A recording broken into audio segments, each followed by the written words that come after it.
सुप्रभात बच्चों। आशा है आप लोग कुशल पूर्वक होंगे। मैं रिचा पिछलवाड़, आपकी हिंदी की अध्यापिका। आज मैं आपको आपकी हिंदी सेकंड का पार्ट 4 संज्ञा पढ़ाने जा रही हूँ। तो देखिए यहाँ पे एक पिक्चर बनी है, ठीक है, और इस पिक्चर के बारे में यहाँ पे कुछ लिखा है। देखिए क्या लिखा है। सोहन, मोहन, चिंकी तथा वर्णिका ताजमहल देखने आगरा गए। ताजमहल यमुना नदी के किनारे स्थित है। यह सफ़ेद संगमरमर का बना है। इसकी सुंदरता बनावट को देखने के लिए देश विदेश से लोग आते हैं। हम सभी ने पार्क में रोटी सब्जी व चाट पकौड़े खाए। हम बहुत खुश थे। अब देखिए इसमें प्राणियों के नाम हैं, स्थानों के नाम हैं, इमारतों वस्तुओं के नाम हैं और भावों के नाम हैं। ठीक है, तो प्राणी कौन कौन है इसमें? सोहन, मोहन, चिंकी, वर्णिका, ये क्या है? प्राणी है। प्राणियों के नाम हैं। स्थानों के नाम आगरा है, पार्क और देश विदेश। इमारत व वस्तुओं के नाम ताजमहल, संगमरमर, रोटी सब्जी, चाट पकौड़े, ये किसके नाम है? वस्तुओं के नाम। और ताजमहल ये किसका नाम है? इमारत का नाम। अब देखिए भावों के नाम सुंदरता, बनावट और खुश, ये क्या है? भाव। तो ऊपर दिए गए प्राणी, स्थान, इमारत, वस्तु, भाव आदि के कुछ न कुछ क्या है? नाम है ना। तो जैसे इमारत का नाम क्या है? ताजमहल है। वस्तु क्या है? रोटी सब्जी चाट पकौड़े, ये क्या है? वस्तु है। प्राणी क्या है? सोहन, मोहन, चिंकी, ये किसके नाम है? प्राणियों के नाम है। स्थानों के नाम आगरा, पार्क, ये क्या है? स्थानों के नाम है। और भाव सुंदरता, खुश, बनावट, ये क्या है? भावों के नाम। तो ये नाम ही क्या कहलाते हैं? संज्ञा कहलाते हैं।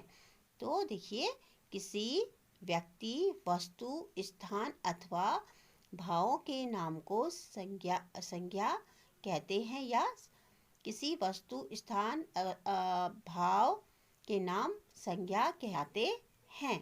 ठीक है। अब देखिए संज्ञा के भेद। ओके, तो अब है संज्ञा के भेद। संज्ञा मुख्यतः तीन प्रकार की होती है। कौन कौन सी? व्यक्तिवाचक संज्ञा, जातिवाचक संज्ञा और भाववाचक संज्ञा। कौन कौन सी? व्यक्तिवाचक संज्ञा, जातिवाचक संज्ञा और भाववाचक संज्ञा। तो सबसे पहले है व्यक्तिवाचक संज्ञा। जिस शब्द से किसी विशेष व्यक्ति, प्राणी अथवा वस्तु, स्थान आदि के नाम का बोध हो वह व्यक्तिवाचक संज्ञा कहलाती है। ठीक है, तो व्यक्तिवाचक संज्ञा विशेष व्यक्ति, प्राणी, वस्तु, स्थान आदि का बोध कराती है। जैसे ये क्या है? प्राणी है महात्मा गांधी।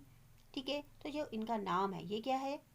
व्यक्तिवाचक संज्ञा। ऐसे ही ताजमहल एक इमारत है और ताजमहल इसमें क्या है? व्यक्तिवाचक संज्ञा। और गीता क्या है? एक पुस्तक है, एक वस्तु है, लेकिन जब हम अपने गीता कहेंगे तो ये क्या है? गीता व्यक्तिवाचक संज्ञा। तो ये शब्द किसी विशेष व्यक्ति, इमारत, वस्तु का बोध कराते हैं। ठीक है, तो इन्हें हम कहते हैं व्यक्तिवाचक संज्ञा। अब है जातिवाचक संज्ञा। जिस शब्द से किसी विशेष जाति अथवा किसी प्राणी या पदार्थों की जाति का बोध होता है उसे क्या कहते हैं? जातिवाचक संज्ञा। किसी विशेष जाति अथवा प्राणी या पदार्थों की जाति का बोध होता है। जैसे यह है पुस्तक। ठीक है, अब पुस्तक है तो ये क्या है? जातिवाचक संज्ञा या कॉमन नाउन। ठीक है, जब आप इसे कहोगे गीता, तो जब आप इसे गीता कहोगे तो तब ये क्या हो जाएगी? आपकी व्यक्तिवाचक संज्ञा। लेकिन जब आप इसे पुस्तक कहोगे तब ये है जातिवाचक संज्ञा। ऐसे ही यह है शिक्षक। शिक्षक है आपका जातिवाचक संज्ञा, लेकिन जब आप किसी शिक्षक का नेम लेके बोलोगे, नाम लेके बोलोगे, जैसे आप बोलोगे कि रिचा मैम, तो वो हो गया आपका रिचा मैम क्या हो गया? व्यक्तिवाचक संज्ञा। लेकिन शिक्षक क्या है? जातिवाचक संज्ञा। ऐसे ही छात्र भी क्या है? जातिवाचक संज्ञा। और लड़की भी क्या है? जातिवाचक संज्ञा। तो ये शब्द किसी न किसी जाति का बोध कराते हैं, उन्हें हम कहते हैं जातिवाचक संज्ञा। अब है भाववाचक संज्ञा। किसी प्राणी, वस्तु के गुण, दोष या भाव, दशा, अवस्था का बोध कराने वाले शब्द भाववाचक संज्ञा कहलाते हैं। ठीक है, तो भाववाचक संज्ञा किसे कहते हैं? जिसमें हम अपने मन के भावों को बताया जाता है, वो है आपके भाववाचक संज्ञा। जैसे मित्रता, बचपन, खट्टा, मीठा, ये सब क्या है आपके? ये सभी शब्द गुण, दशा, भाव, अवस्था, दोष आदि का बोध कराते हैं, तो इन्हें हम कहते हैं क्या? भाववाचक संज्ञा। अब अन्य उदाहरण देखिए, व्यक्तिवाचक संज्ञा के, जातिवाचक संज्ञा के और भाववाचक संज्ञा के। देखिए व्यक्तिवाचक संज्ञा, Mohan, Gita, Sita, Ram, Lakshman, Jawaharlal Nehru, Taj Mahal, Nehru park, Lotus Temple, Dev park, Kamla market, Bharat, चीन, बांग्लादेश, श्रीलंका, ईरान, इराक आदि। ये क्या है? व्यक्तिवाचक संज्ञा। अब जातिवाचक में देखिए, भाई, नेता, शिक्षक, शिशु, माँ, मित्र, बूढ़ा, बंधु, देव, सेवक, शत्रु, मनुष्य, स्त्री, पशु, पक्षी, नारी,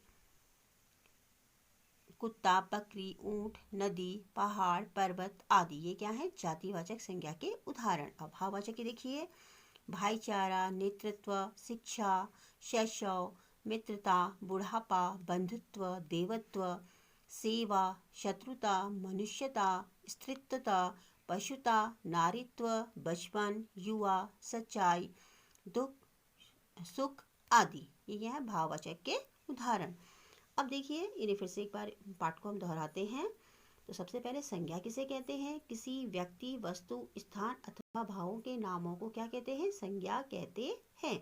संज्ञा तीन के तीन भेद होते हैं, व्यक्तिवाचक संज्ञा, जातिवाचक संज्ञा और भाववाचक संज्ञा। देखो व्यक्तिवाचक संज्ञा किसे कहते हैं? जिस शब्द से किसी विशेष व्यक्ति, प्राणी अथवा वस्तु आदि के नाम का बोध हो उसे व्यक्तिवाचक संज्ञा कहते हैं, जैसे मोहन, गीता, ईरान आदि। अब है जातिवाचक संज्ञा, जिस शब्द से किसी विशेष जाति अथवा किसी प्राणी या पदार्थों की जाति का बोध हो उसे जातिवाचक संज्ञा कहते हैं, जैसे भाई, कुम्हार, ऊंट आदि। ये किसके उदाहरण है? जातिवाचक संज्ञा के। अब भाववाचक संज्ञा, किसी व्यक्ति, वस्तु के गुण, दोष, भाव, दशा, अवस्था आदि का बोध कराने वाले शब्दों को भाववाचक संज्ञा कहते हैं, जैसे शैशव, नारीत्व, सुख आदि। ये क्या है? भाववाचक संज्ञा। तो ये था हमारा पाठ 4। तो अब हम मिलेंगे आपको अगले वीडियो में। तब तक के लिए बाय। अपना ध्यान रखिएगा। Thank you.